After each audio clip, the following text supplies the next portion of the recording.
ચાલો બાળકો, topic number 6.8 યાંત્રિક ઉર્જાનું સંરક્ષણ. એમાં છેલ્લી થિયરી,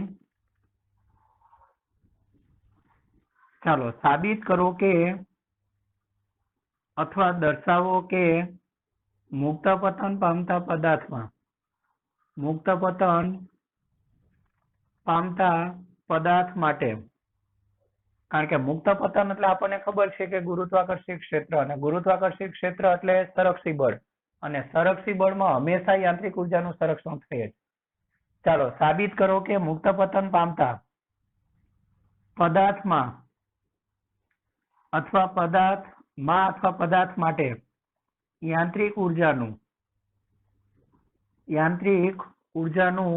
સંરક્ષણ થાય છે. યાંત્રિક ઉર્જાનું સંરક્ષણ થાય છે. હવે યાંત્રિક ઉર્જાનું સંરક્ષણ થવું એટલે એક વસ્તુ ધ્યાન રાખજો, યાંત્રિક ઉર્જાનું સંરક્ષણ થવું એટલે ક્લિયરલી ગતિ ઉર્જા એ માત્ર ને માત્ર સ્થિતિ ઉર્જામાં ફેરવાતી હોય, અને સ્થિતિ ઉર્જા એ માત્ર ને માત્ર ગતિ ઉર્જામાં ફેરવાતી હોય. આ બે સિવાય અન્ય કોઈ પણ ઉર્જા ન હોવી જોઈએ. બરાબર, ઘર્ષણને કારણે ઉત્પન્ન થતી ઉષ્મા ઉર્જા, પ્રકાશ ઉર્જા, રાસાયણિક ઉર્જા, બીજી કોઈ ઉર્જા ન હોવી જોઈએ. ગતિ ઉર્જા માત્ર ને માત્ર સ્થિતિ ઉર્જામાં, અને સ્થિતિ ઉર્જા એ માત્ર ને માત્ર ગતિ ઉર્જામાં રૂપાંતર થતી હોય.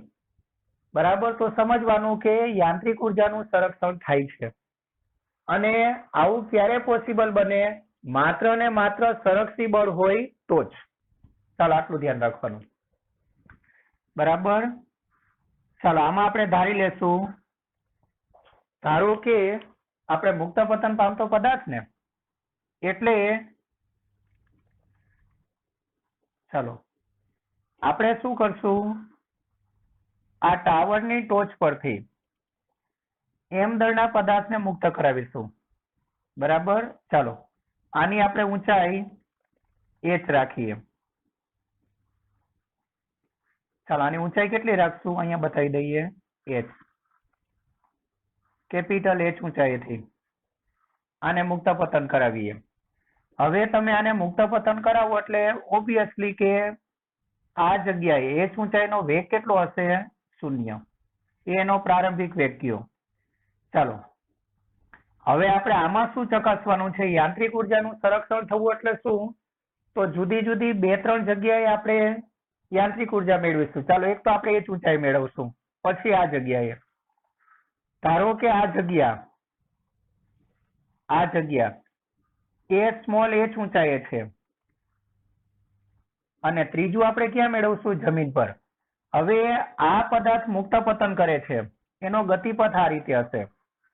બરાબર, એ પદાર્થ જ્યારે અહીંયા પહોંચે ત્યારે ધારો કે તેનો વેગ vh હશે. કયો છે? vh, h ઊંચાઈએ.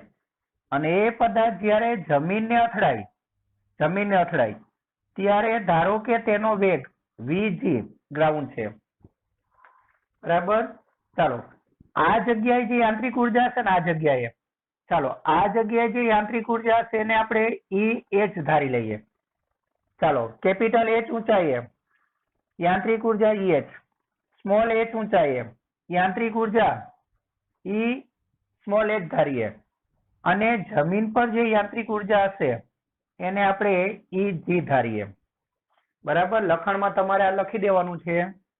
ધારો કે કેપિટલ H ઊંચાઈએ, સ્મોલ h ઊંચાઈએ, અને જમીન પર યાંત્રિક ઉર્જા અનુક્રમે E capital H, E small h અને EG છે, તથા EH પાસે મુક્ત પતન થતું હોવાથી પ્રારંભિક વેગ V0 બરાબર 0, EH પાસે વેગ VH અને જમીન પાસે વેગ VG છે. આટલું ધારી લેવાનું. ચાલો હવે આપણે શું કરવાનું? h ઊંચાઈએ, કેપિટલ H ઊંચાઈ આપણે કયા નિયમ મુજબ જવાનું છે? કેપિટલ H ઊંચાઈએ યાંત્રિક ઉર્જા સંરક્ષણના નિયમ મુજબ, યાંત્રિક ઉર્જા સંરક્ષણના નિયમ મુજબ. બરાબર, ચાલો શું કહેવાય? h ઊંચાઈએ જે ઉર્જા છે એને આપણે યાંત્રિક ઉર્જાને શું કીધેલું છે? EH. ચાલો યાંત્રિક ઉર્જામાં બે ઉર્જા હોય. ગતિ ઉર્જા આપણે કયા સૂત્ર પરથી જવાનું છે કે યાંત્રિક ઉર્જા એટલે ગતિ ઉર્જા પ્લસ સ્થિતિ ઉર્જા, આ પરથી જવાનું છે. ચાલો તો આ ઊંચાઈ યાંત્રિક ઉર્જા EH બરાબર ગતિ ઉર્જા. ચાલો ગતિ ઉર્જાનું સૂત્ર છે 1/2 પદાર્થનું દળ આપણે એમ ધારેલું છે, ત્યાંનો વેગ એટલે v0². ચાલો પ્લસ mgh ગુરુત્વીય સ્થિતિ ઉર્જા કહેવાય. ઊંચાઈને કારણે જે સ્થિતિ ઉર્જા હોય તે ગુરુત્વીય સ્થિતિ ઉર્જા. અને સ્પ્રિંગ હોય, રબર હોય, ઇલાસ્ટિક હોય, આ બધાને ખેંચાયેલી કે દાબેલી સ્થિતિમાં રાખેલું હશે ત્યારે જે સ્થિતિ ઉર્જા હશે એ સ્થિતિસ્થાપકીય સ્થિતિ ઉર્જાઓ, એટલે અહીંયા ગુરુત્વીય સ્થિતિ ઉર્જા હશે. ચાલો એનું સૂત્ર છે mg. અને ઊંચાઈ કેટલી છે જમીનથી? આ તમારી જમીને સંદર્ભ સપાટી કહેવાય. ઊંચાઈ કેટલી? h. પણ આ તો 0 ને, એટલે તમારું EH નું સૂત્ર કયું આવે? EH બરાબર ચાલો mg કેપિટલ H. આને નંબર આપો 1. ચાલો હવે આપણે ક્યાં વાત કરવાની છે? ચાલો હવે આપણે લખશું સ્મોલ h ઊંચાઈ યાંત્રિક ઉર્જા સંરક્ષણના નિયમ મુજબ. ચાલો હવે આપણે કઈ જગ્યાએ સ્મોલ h ઊંચાઈ ચાલો યાંત્રિક ઉર્જા સંરક્ષણના નિયમ મુજબ શું લખાય? તે જગ્યાની યાંત્રિક ઉર્જાને આપણે સંકેત શું આપેલો છે? EH. ચાલો ગતિ ઉર્જા પ્લસ સ્થિતિ ઉર્જા. ગતિ ઉર્જાનું સૂત્ર 1/2 દળ આપણે એમ જ ધારેલું છે એટલે એ તો અચળ રહેવાનું. 1/2 m ત્યાંનો ઝડપ છે vh એટલે ત્યાં ગતિ ઉર્જા શું આવે? 1/2 m vh². ચાલો પ્લસ સ્થિતિ ઉર્જા mg સ્મોલ h ઊંચાઈ. આ તમારી સંદર્ભ સપાટી છે એટલે ત્યાંથી ઊંચાઈ h ને, એટલે આ શું લખાશે? mg small h. આને નંબર આપો 2. ચાલો થયું. હવે આપણે ચાલો જમીન પાસે કયા નિયમ પરથી જવાનું છે? જમીન પાસે યાંત્રિક ઉર્જા સંરક્ષણના નિયમ પરથી. યાંત્રિક ઉર્જા સંરક્ષણના નિયમ પરથી બરાબર. યાંત્રિક ઉર્જા સંરક્ષણનો નિયમ તો હજી આપણે લાગુ નથી પડ્યો. યાંત્રિક ઉર્જા સંરક્ષણ ક્યારે કહેવાય? આ જગ્યાએ જેટલી યાંત્રિક ઉર્જા છે અહીંયા બી એટલી અહીંયા બી. એટલે અત્યારે આપણે યાંત્રિક ઉર્જા સંરક્ષણ નથી, ખાલી યાંત્રિક ઉર્જાનું સૂત્ર લીધું. યાંત્રિક ઉર્જાના સૂત્ર મુજબ આ ત્રણેયમાં એવું લખાશે હો. યાંત્રિક ઉર્જાનું સૂત્ર જે હજુ તો આપણે અપ્લાય કર્યું ને, સંરક્ષણ તો હજી અપ્લાય કરવાનું બાકી છે. ચાલો h ઊંચાઈએ યાંત્રિક ઉર્જાના સૂત્ર પરથી જમીન પાસે યાંત્રિક ઉર્જાના સંરક્ષણ નહીં, યાંત્રિક ઉર્જાના સૂત્ર પરથી. સંરક્ષણ એટલે તો શું? આ જગ્યાએ જેટલી છે આ જગ્યાએ પણ એટલી છે. જ્યારે તમે આને સરખાવશો ને ત્યારે સંરક્ષણ થયું કહેવાય. એટલે અત્યારે તો આપણે યાંત્રિક ઉર્જાનું સૂત્ર જ અપ્લાય કરેલું છે. યાંત્રિક ઉર્જા E બરાબર ગતિ ઉર્જા પ્લસ સ્થિતિ ઉર્જા બરાબર. એટલે જમીન પાસે યાંત્રિક ઉર્જાના સૂત્ર પરથી. ચાલો જમીન પાસે તમે યાંત્રિક ઉર્જાને શું કીધેલું છે? E સ્મોલ g કીધેલું છે ને આવું. ચાલો બરાબર ત્યાં ગતિ ઉર્જાનું સૂત્ર છે 1/2 m. ત્યાંની ઝડપ કઈ ધારેલી છે? vg² પ્લસ mg અને એને ઊંચાઈ નથી રહેતી એટલે છેલ્લું પદ 0. ચાલો તો eg બરાબર 1/2 m vg². ચાલો પરિણામ 3. 1, 2 અને 3 પરથી તમે કહી શકો કે આ જગ્યાએ તેને કોઈ વેગ નહોતો એટલે ટોટલી એને સ્થિતિ ઉર્જા હતી. જમીન પર પહોંચે એટલે એને ઊંચાઈ નથી રહેતી એટલે સ્થિતિ ઉર્જા ટોટલી શેમાં કન્વર્ટ થઈ ગઈ? ગતિ ઉર્જામાં. અને આ જગ્યાએ એને સ્થિતિ ઉર્જા અને ગતિ ઉર્જા બંને હતી. એટલે આના પરથી શું કહી શકાય કે જેમ મહત્તમ ઊંચાઈએ પદાર્થ સ્થિર હોય ત્યારે એને સ્થિતિ ઉર્જા હોય. ચાલો જેમ જેમ નીચે આવતો જાય તેમ તેમ એની ઊંચાઈ ઘટે. ચાલો h ઘટે એટલે સ્થિતિ ઉર્જા ઘટે. પણ નીચે આવતો જાય તેમ ઝડપ વધતી જાય એટલે ગતિ ઉર્જા વધતી જાય, બરાબર. પણ કોઈ બી સ્થિતિમાં તમે સરવાળો લેશો ને તો એ સરવાળો કેવો હશે? અચળ, બરાબર. એટલે જેમ જેમ નીચે મહત્તમ ઊંચાઈ ને સ્થિતિ ઉર્જા હોય, જેમ જેમ નીચે આવતું જાય તેમ ઊંચાઈ ઘટે એટલે સ્થિતિ ઉર્જા ઘટતી જાય અને ઝડપ વધે એટલે ગતિ ઉર્જા વધતી જાય, બરાબર. અને જ્યારે જમીન પર અથડાય ત્યારે એને ઊંચાઈ રહેતી નથી, એટલે સ્થિતિ ઉર્જા શૂન્ય અને ટોટલી સ્થિતિ ઉર્જા શેમાં કન્વર્ટ થઈ ગયેલી છે? ગતિ ઉર્જામાં. ચાલો, આવું અર્થઘટન કરી શકાય.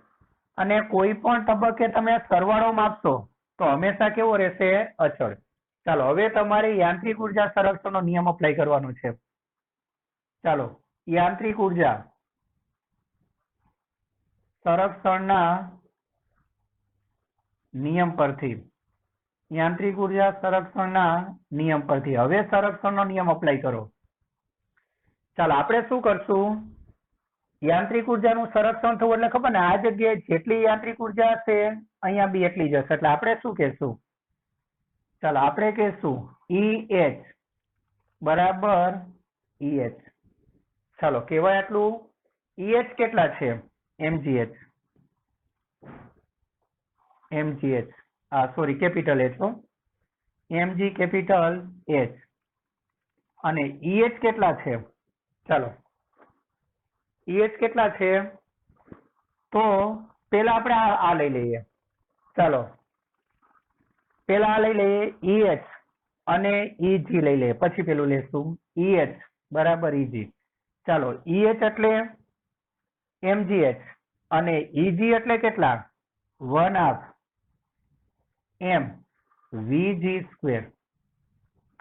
ચાલો, mm કેન્સલ થાય, આ ગુણાકારમાં આવે એટલે vg સ્ક્વેર બરાબર શું? 2gh. સ્ક્વેર દૂર કરો તો vg બરાબર શું? અંડર રૂટમાં જાય ને, અંડર રૂટ 2gh. આને પરિણામ નંબર આપો 3, બરાબર. એટલે આટલી ઝડપ એને જમીન પર પ્રાપ્ત થઈ હશે. જે મુક્ત પતન પામતા પદાર્થનું સૂત્ર છે v² - v0² બરાબર 2ah.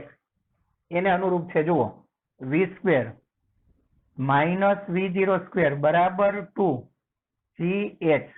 એમાં પ્રારંભિક વેગ શૂન્ય એટલે આ સૂત્ર જેવું છે. ચાલો, હવે આપણે કોને કોને સરખાવશું? તો હવે આપણે આ બંનેને સરખાવીએ. ચાલો, આ બંનેને સરખાવી દઈએ. ચાલો, હવે યાંત્રિક ઉર્જા સંરક્ષણના નિયમ પરથી h ઊંચાઈએ જેટલી યાંત્રિક ઉર્જા હશે, સ્મોલ h ઊંચાઈએ પણ એટલી જ યાંત્રિક ઉર્જા હશે. એટલે E કેપિટલ H બરાબર E સ્મોલ h. ચાલો, શું લખશું અહીંયા? E small h, E capital H કેટલા છે? mgh. mgh. અને E સ્મોલ h કેટલા? 1/2 m vh square plus mg small h. બધામાંથી m કેન્સલ થઈ જાય. ચાલો, આપણે આને સૂત્રનો કરતા બનાવવાનો છે. આ બાજુ આવે તો માઇનસ. ચાલો, એટલે તમારું પદ શું આવે? સૂત્રનો કરતા આપણો કોણ બની જવાનું છે? 1/2 vh સ્ક્વેર. ચાલો, માટે 1/2 vh સ્ક્વેર બરાબર તમારું પદ શું આવે? gh capital H minus g small h. Common નીકળશે g અને આ બાજુથી 2 ગુણાકારમાં જાય એટલે 2g capital H minus small h અને આ બાજુ vh સ્ક્વેર. ચાલો, તો સ્ક્વેર દૂર કરો તો vh બરાબર શું? Under route 2g h minus h. ચાલો, તો હવે તમે આ બંને જગ્યાએ જો અચળ પ્રવેગી ગતિનું સમીકરણ અપ્લાય કરશો ને, આ ઊંચાઈ તમારી કેટલી કહેવાય? આખી ઊંચાઈ h, આ ઊંચાઈ સ્મોલ h, તો આ ઊંચાઈ કેટલી કહેવાય? કેપિટલ H માઇનસ આખામાંથી આ નીચેનું બાદ કરવાનું ને, સ્મોલ h. એટલે તમે હવે આ સૂત્ર અહીંયા અપ્લાય કરો તો v સ્ક્વેર, પ્રારંભિક વેગ તો 0 જ ને, આ ઊંચાઈ અહીંયાથી આ વિસ્તારમાં લેવાનું છે, અહીંયાથી આ વિસ્તારમાં. ચાલો, v સ્ક્વેર આ તો 0, 2g અને એચ કેટલા? Capital H minus small H. આવી ગયું આ સૂત્ર. એટલે બંને સૂત્ર અચળ પ્રવેગીના એક જ સૂત્ર પરથી આવે છે. એ જ દર્શાવે છે કે યાંત્રિક ઉર્જાનું સંરક્ષણ મુક્ત પતનમાં થાય છે. જો સંરક્ષણ ન થતું હોત ને તો અહીંયા જે સૂત્ર મળતું હતું આ સૂત્ર કંઈક અલગ હોત. પણ તમે જુઓ વેગ બંને જગ્યાએ વેગનું સૂત્ર એક જ સૂત્ર પરથી મળેલું છે. એટલે એ તમને શું બતાવે? યાંત્રિક ઉર્જાનું સંરક્ષણ થાય. બરાબર. ચાલો આટલું ધ્યાન રાખવાનું છે. એટલે મુક્ત પતન પામતા પદાર્થ માટે યાંત્રિક ઉર્જાનું સંરક્ષણ થાય. આ બે સૂત્ર તમને ઇન્ડિકેટ કરે. કારણ કે આ બંને સૂત્ર એક સામાન્ય સૂત્રથી મેળવેલા છે. અને સામાન્ય સૂત્રથી મળતા હોય તેનો મતલબ કે બંને એક સરખું જ વલણ ધરાવે છે. બરાબર. એટલે કહી શકાય કે મુક્ત પતન પામતા પદાર્થ માટે યાંત્રિક ઉર્જાનું સંરક્ષણ થાય છે. અને બીજી રીતે બી વિચારી શકો. મહત્તમ ઊંચાઈને કઈ ઉર્જા હતી? ચાલો મહત્તમ ઊંચાઈ એને માત્ર સ્થિતિ ઉર્જા હતી. જમીન પર એને ટોટલી કઈ ઉર્જા આવી જાય? ગતિ ઉર્જા. બરાબર. એટલે સ્થિતિ ઉર્જા શેમાં કન્વર્ટ થઈ ગઈ? ગતિ ઉર્જામાં. અને તમે જો અહીંયા કિંમત મૂકી દેશો ને, વીજી ની કિંમત મૂકી દેશો તો તમને એ આપત મળી જાય. અહીંયા તમે કિંમત મૂકી દેશો તો આપત તમને મળી જાય. જુઓ ઈજી બરાબર શું? એક સિમ્પલ લોજિક વિચારો. ઈજી બરાબર શું? 1/2 m. અને વીજી સ્ક્વેર એટલે કેટલા? વીજી સ્ક્વેર એટલે ચાલો જુઓ યાંત્રિક ઉર્જાનું સંરક્ષણ કેમ થયું ખ્યાલ આવે. હમણાં ખ્યાલ આવી જશે. જુઓ EH બરાબર mgh ને. હવે ઈજી બરાબર શું? 1/2 m અને વીજી નો વર્ગ. એટલે આનો વર્ગ કરીને મૂકી દો એટલે વર્ગમૂળ નીકળી જાય. એટલે શું લખાય? 2 g કેપિટલ H થાય. 2 કેન્સલ થઈ જાય. શું લખાય? mgh. જુઓ mgh. ઈજી બરાબર શું સાબિત થયું? EH. આ તમારું શું હતું? EH હતું કે નહીં? એવી જ રીતે હજુ તમારે આ સાબિત કરવું હોય તો કરી શકો. ચાલો હજુ આ ત્રીજું સાબિત કરવું હોય તો કરી શકો, પણ મેળવું નથી. આમાં તમારે કોની કિંમત મૂકી દેવાની? VH ની. આ VH ની કિંમત મૂકી દેશો એટલે EH પણ કેટલું મળી જશે? mgh. એટલે યાંત્રિક ઉર્જાનું સંરક્ષણ થયું છે. કેમ ખબર પડે? ખ્યાલ આવ્યો ને? જોવો EH નું સૂત્ર કયું હતું? mgh. તો આ સૂત્રમાં ઈજી ના સૂત્રમાં તમે વીજી ની કિંમત મૂકી દો તો શું આવી જાય છે તમારું? mgh. આવી ગયું કે નહીં? તો ઈજી બરાબર શું થયું? EH. ઈજી બરાબર EH. એવી જ રીતે આ પણ જો આમાં તમે આ સૂત્રમાં VH ની કિંમત મૂકી દેશો ને, VH ની કિંમત, તો આનું સાદરૂપ બી તમારું શું આવી જવાનું? mgh. શું આવી જવાનું? mgh. બરાબર. એટલે 3 પદ તમારા ઈજી, EH અને સ્મોલ EH. આ સ્મોલ EH માં તમારે કોની કિંમત મૂકવાની છે? VH². આ કિંમત અહીંયા મૂકી દેવાની અને સાદરૂપ આપી દો. આપણે એવી જરૂર નથી. અને સાદરૂપ આપશો તો એની કિંમત બી કેટલી મળી જવાની? mgh. એટલે 3 ની કિંમત સરખી મળે છે. એનો મતલબ કે EH, E સ્મોલ h અને EG સરખા મળે છે. મતલબ અચળ રહે છે. અચળ રહે એટલે યાંત્રિક ઉર્જાનું શું થયું કહેવાય? સંરક્ષણ. તો મુક્ત પતન પામતા પદાર્થ માટે યાંત્રિક ઉર્જાનું સંરક્ષણ થાય છે એવું કહી શકાય. અને સેમ એવું સંરક્ષણ આપણે યાંત્રિક ઉર્જાનું સંરક્ષણ શેમાં જોવા મળે છે? ઉર્ધ્વ દિશામાં ફેંકેલા પદાર્થ માટે. ચાલો બાળકો, આપણે ટોપિક નંબર 6.7 સ્થિતિ ઉર્જા અને ટોપિક નંબર 6.8 યાંત્રિક ઉર્જાનું સંરક્ષણ આ જોયું. હવે આપણે આ બંને ટોપિકના જરૂરી સૂત્ર લખી અને એના આપણે દાખલા કરીએ. ચાલો સ્થિતિ ઉર્જા. અને સ્થિતિ ઉર્જામાં બી આપણે કઈ લેવાની છે? ગુરુત્વીય સ્થિતિ ઉર્જા. બરાબર. કોમ્પિટિટિવ માટે આ ટોપિક અગત્યનો, ગુરુત્વીય સ્થિતિ ઉર્જા. ચાલો ગુરુત્વીય સ્થિતિ ઉર્જાનું સૂત્ર આપણે એને કહેતા VH બરાબર કયું? mgh. ગુરુત્વીય સ્થિતિ ઉર્જાનું આ સૂત્ર mgh. બરાબર. ચાલો હવે શું કહેવાનું? સંરક્ષી બળ માટે આપણે અલગ જ લખી રાખીએ. સંરક્ષી બળ માટે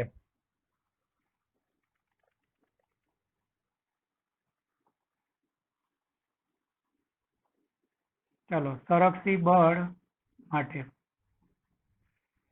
આપણને ખબર છે કે સંરક્ષી બળ માટે હવે જુઓ આ સ્પ્રિંગમાં ઉદ્ભવતું છે ને આપણને ખબર છે કે ગુરુત્વાકર્ષી બળ, વિદ્યુત બળ અને ચુંબકીય બળ સંરક્ષી બળ છે અને સ્પ્રિંગમાં ઉદ્ભવતું બળ એ પણ સંરક્ષી બળ છે કારણ કે એમાં આપણે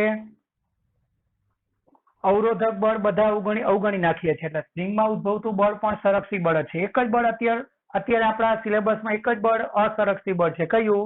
ઘર્ષણ બળ. ચાલો સંરક્ષી બળ માટે 2-3 ખાસિયત છે. પેલી ખાસિયત કઈ? પેટાક્રમ આપીએ. બંધ માર્ગ પર થતું કાર્ય કેવું હોય? શૂન્ય. બંધ માર્ગ પર થતું કાર્ય, ચાલો બંધ માર્ગ પર થતું કાર્ય સદિશ F ઇન્ટુ dx અથવા ચાલો સદિશ F ઇન્ટુ dx સદિશ બરાબર કેટલું? 0. બંધ માર્ગ પર થતું કાર્ય શૂન્ય હોય સંરક્ષી બળ માટે. આ નિશાની શું બતાવે? બંધ માર્ગ.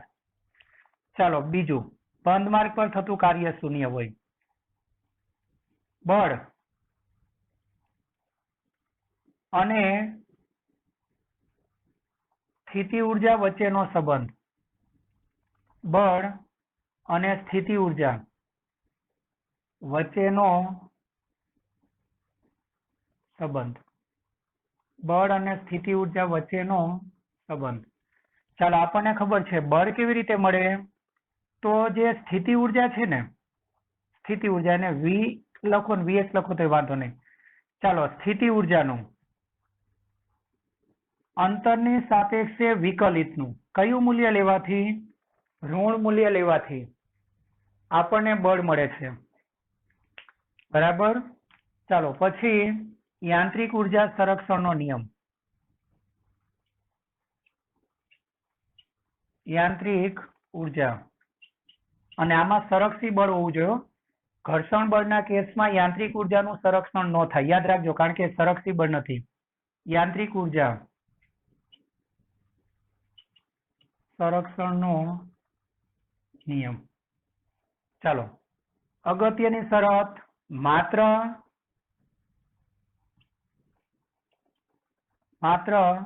સંરક્ષી બળ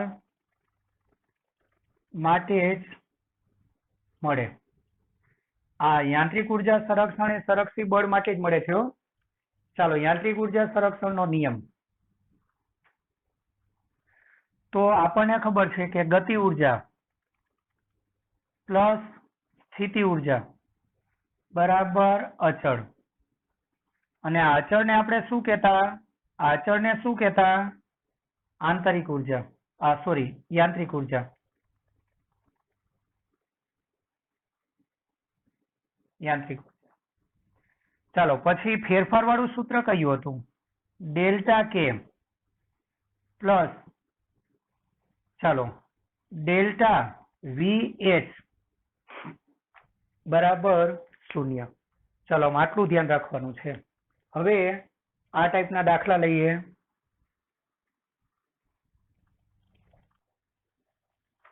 સ્વાધ્યાયનો દાખલા નંબર 6.18. સ્વાધ્યાયનો દાખલા નંબર 6.18. શું કીધું? બહુ નાનો દાખલો.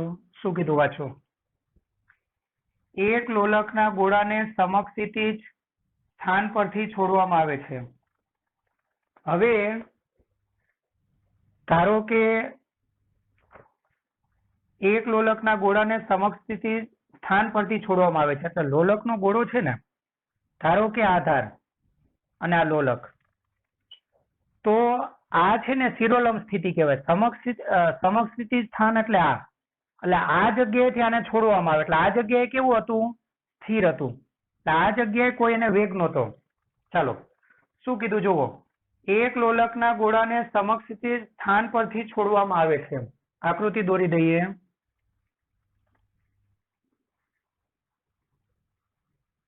ચાલો બરાબર. એટલે એની હાલની સ્થિતિ આ છે. પણ એને ક્યાંથી છોડવામાં આવેલો છે? ચાલો એને સમક્ષિતિ સ્થિતિમાંથી છોડવામાં આવેલો છે બરાબર આ એની કઈ સ્થિતિ પ્રારંભિક સ્થિતિ એની પ્રારંભિક સ્થિતિ આ હતી બરાબર આ જગ્યાએ એનો પ્રારંભિક વેગ v0 બરાબર 0 શું કીધું વાંચો એક લોલકના ગોળાને સમક્ષિતિ સ્થાન પરથી છોડવામાં આવે છે જો લોલકની લંબાઈ એ લંબાઈને આપણે એલ કહી દઈએ ચાલો એલ કેટલા હોય 1.5 મીટર હોય તો ગોળો જ્યારે ન્યૂનતમ બિંદુએ આવે ત્યારે તેની ઝડપ કેટલી હશે હવે આપણને ખબર છે કે ગોળો અહીંયાથી મુક્ત થાય એટલે આ રીતે ગતિ કરતા કરતા આમ આગળ જવાનો છે આમ એ ખરેખર અહીંયાથી આગળ જશે એટલે આ જગ્યાનો વેગ છે ને એ સ્પર્શકની દિશામાં હોય સ્પર્શક એટલે સમક્ષિતિ દિશામાં હોય એટલે આ જગ્યાનો વેગ છે ને એ આ દિશામાં હોય ચાલો સમક્ષિતિ દિશામાં હોય પછી થોડો આગળ જાય ને એટલે આમ ત્રાંસો થઈ જાય પણ એક્ઝેક્ટ નિમ્નતમ બિંદુએ તેનો વેગ સમક્ષિતિ દિશામાં હોય ધારો કે આ વેગ કેટલો છે v હવે એક બીજું શું કીધું જુઓ અહીં આપેલ છે કે તેની પ્રારંભિક ઉર્જાની 5% ઉર્જા હવાના અવરોધક બળ સામે ગુમાવે છે એટલે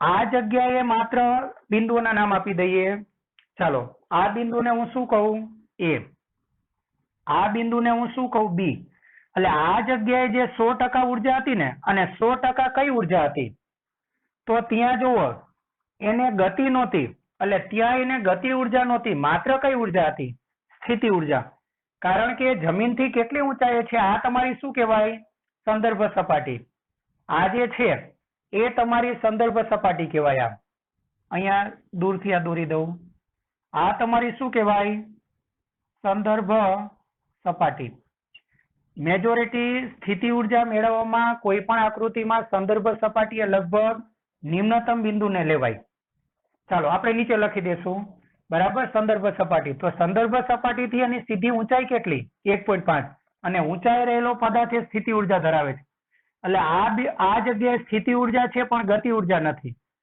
હવે અહીંયા આવે ને એટલે એ સપાટી પર આવી જાય એટલે ઊંચાઈ નથી એટલે સ્થિતિ ઉર્જા નથી પણ ગતિમાં આવે છે તો ગતિ ઉર્જા છે એટલે આ જગ્યાએ જે સ્થિતિ ઉર્જા હતી આ શેમાં ફેરવાઈ જાય ગતિ ઉર્જામાં પણ 100% નહીં કેટલી ટકાનો વ્યય થાય કારણ કે એ ગોળો જ્યારે અહીંયાથી અહીંયા આવતો હશે ત્યારે એને શેનો અવરોધ નડવાનો છે હવાનો તો એ હવાના અવરોધને કારણે કેટલી ઉર્જા વ્યય પામે છે 5% એટલે અહીંયા 100% સ્થિતિ ઉર્જા હોય એની 5% વ્યય પામે બાકીની 95% છે ને એ અહીંયા ગતિ ઉર્જા રૂપે મળે ચાલો હવે બે વસ્તુ ધારી લ્યો ચાલો પેલી વસ્તુ આ ધારી લેશું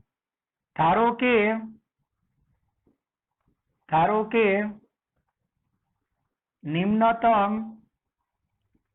નિમ્નતમ બિંદુ અને એ બિંદુને આપણે શું નામ આપેલું છે બી નિમ્નતમ બિંદુ બી પાસે ગોળાનો વેગ v છે તથા તે સંદર્ભ સપાટી પર છે બી બિંદુ ક્યાં છે સંદર્ભ સપાટી પર છે ચાલો હવે આપણને ખબર છે એ પાસે કઈ ઉર્જા હતી ચાલો એ પાસે સ્થિતિ ઉર્જા અને કુલ યાંત્રિક ઉર્જા સંરક્ષણના નિયમ મુજબ વાપરો તો બી ચાલે ચાલો એ પાસે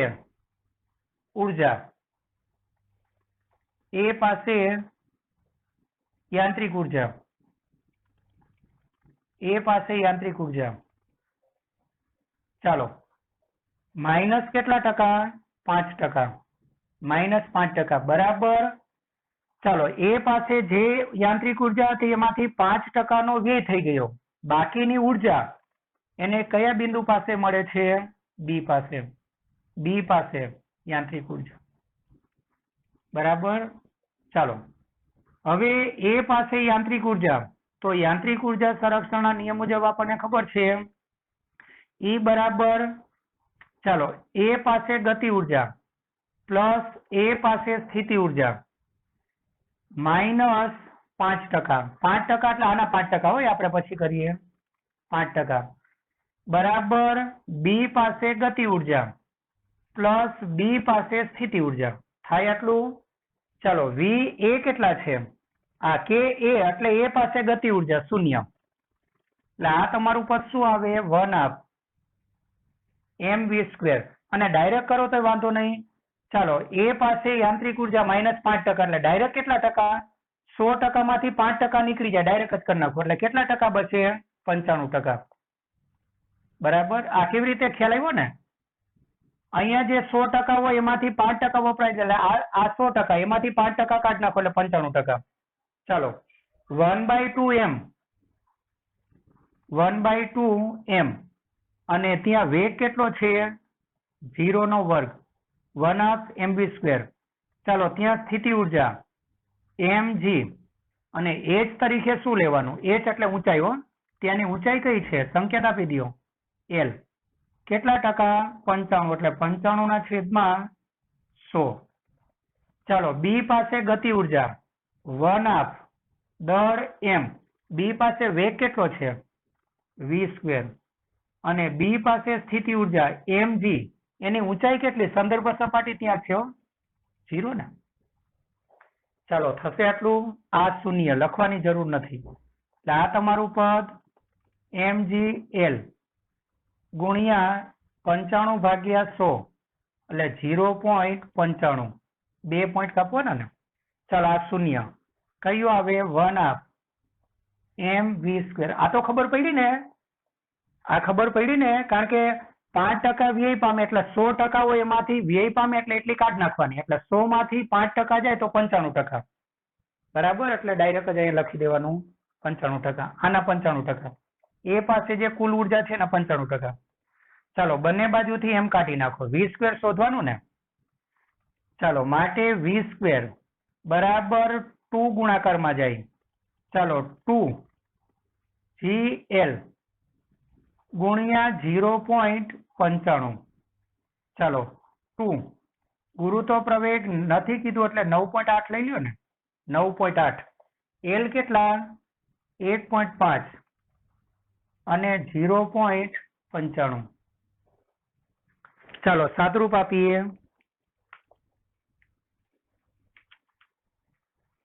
2 ગુણ્યા 9.8 ગુણ્યા 8.5 ગુણ્યા 0.95 એટલે 27.93. ચાલો માટે v² બરાબર 27.93. પણ આપણે તો v જોઈએ છે તો એનું વર્ગમૂળ કાઢી નાખો. માટે v બરાબર કેટલા? 5.3. 28 એટલે 3 અને મીટર પર સેકન્ડ. તો નિમ્નતમ બિંદુએ કે મધ્યમાં સ્થાને તેનો વેગ કેટલો હશે? 5.3 મીટર પર સેકન્ડ. અને કઈ દિશામાં? સમક્ષિતિ દિશામાં. બાકીની જગ્યાએ આ જગ્યાએ તમે વેગ જોયો હોત ને તો અહીંયા સ્પર્શકની દિશામાં. આ બિંદુએ સ્પર્શક દોરો તો આ બાજુ આવે એટલે સમક્ષિતિ દિશામાં. ચાલો આ જગ્યાએ તેનો વેગ આ દિશામાં હોય. આ આપણો જવાબ.